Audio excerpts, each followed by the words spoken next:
Hello, my name is Burke Hedges, author of the best-selling book, The Parable of the Pipeline. I open my book with a story about Pablo and Bruno, who take two very different paths in their quest for financial independence. What you're about to see is the delightful animated story of their adventure. So, sit back, relax, and enjoy the life-changing lessons in The Parable of the Pipeline.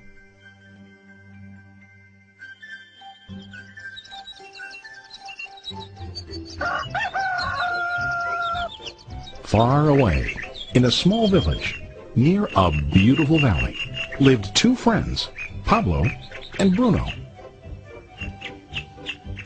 They were both young and dreamed of a better life for themselves.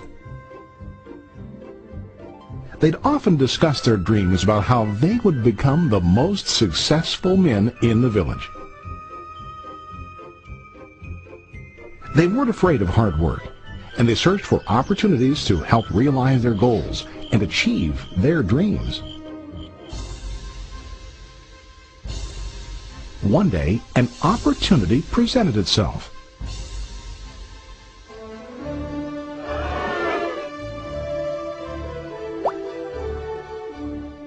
The mayor of the village decided to hire two people to bring water from a spring up on the mountain, across the valley, back down to the village. They were to be paid based on the amount of water delivered to the village. Bruno and Pablo enthusiastically got to work. Every day, from morning till evening, they carried buckets to and from the spring. They worked hard, carrying water to the village. In the evening, they'd return home with their day's wages.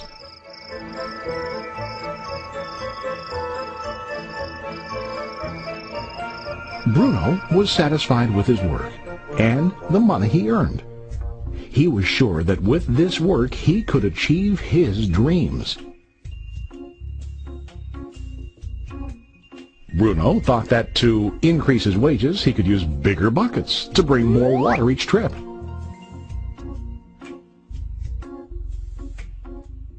He believed with a larger income he would soon be able to buy a cow and the house that he dreamed about.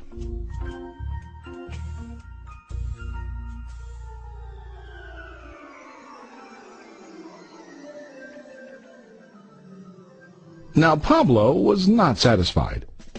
At the end of the day, his back and hands ached, and he was exhausted. He was looking for an easier way to earn more.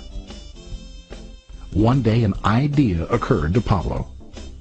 He imagined building a pipeline to deliver the water from the mountain spring to the village. With this pipeline, he could get more water to the village without carrying buckets back and forth from the spring to the village. Soon, he got very excited about his idea and began to plan. Pablo, of course, shared his idea with his friend Bruno and asked him to join with him to work on and help build the pipeline. Bruno thought the idea was crazy. All Bruno could think about was what his money could buy today and how to get it quicker. He felt that building a pipeline would slow him down and delay him in achieving his goals. Instead, Bruno got bigger buckets and went more often back and forth, fetching water. He was sure that with this method, he could make more money. Pablo decided to build the pipeline on his own. He understood that it would not be easy to build, and it would take time to complete the pipeline.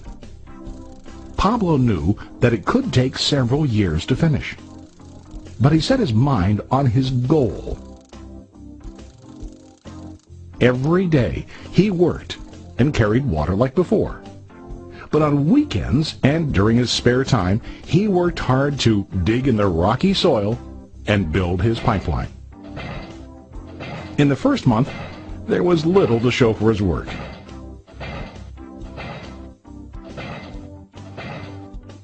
Bruno and the villagers laughed and teased him. They called him Pablo the Pipeline Man. During this time, Bruno's income doubled. He already bought a cow and a bigger house. His lifestyle changed. He now spent time after work in the bar, enjoying his hard-earned wages from delivering water.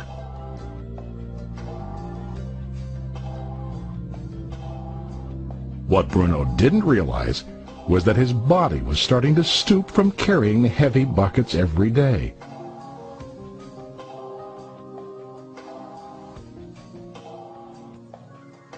His face looked worn and his body tired.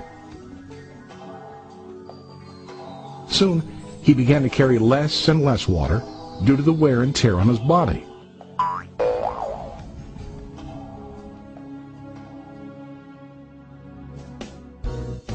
Month after month, Pablo worked. Soon a year passed, and then a second year.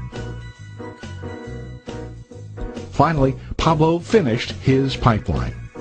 He now used his pipeline to deliver water to the village instead of carrying buckets.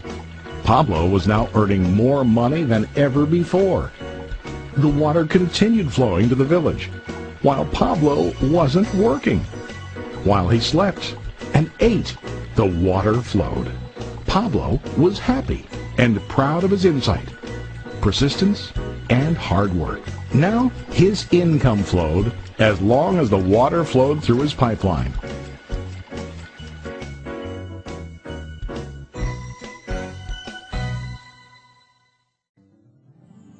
The story of Bruno and Pablo is a reflection of life. Their jobs symbolize what most people do to earn money. Bruno gets his money using buckets. He goes back and forth, carrying his buckets from the spring to the village in exchange for money. To increase his income, he either has to go more frequently to the spring or to use larger buckets. It's common in real life to increase our income by working harder. For example, working overtime or getting a second job. We also increase the size of our buckets by accepting a higher paying position, which often includes spending more time on the job. Most of us exchange time for money like Bruno. We know that every person has only 24 hours in the day and that it's not possible to use all our time to work. The most difficult time comes when we can no longer exchange time for money due to age, health, or other reasons. Then, our income stops. Now let's review what Pablo did. Very wisely, Pablo did not exchange all of his time for a limited income, but he used some of his time to build a pipeline. He knew that the pipeline would bring ongoing income as long as the water flowed. An ongoing income that multiplied the time he worked each day. Pablo knew that someday, maybe because of age or health, he would no longer be able to exchange his available time for money. Pablo knew that if he could make his idea of a pipeline work, then he only has to do the hard work of building the pipeline. After the pipeline was completed, Pablo was able to monitor and maintain the flow of water to ensure that his income will continue. Pablo has shown us that to earn an income, we don't always have to directly exchange time for money. There really are better ways. How about you? Are you still like Bruno, who directly exchanges time for money? Or do you want to be like Pablo, building and maintaining a pipeline for ongoing income? If you are interested in the idea of building your own pipeline, contact the person who lent you this presentation. You can start building your pipeline today.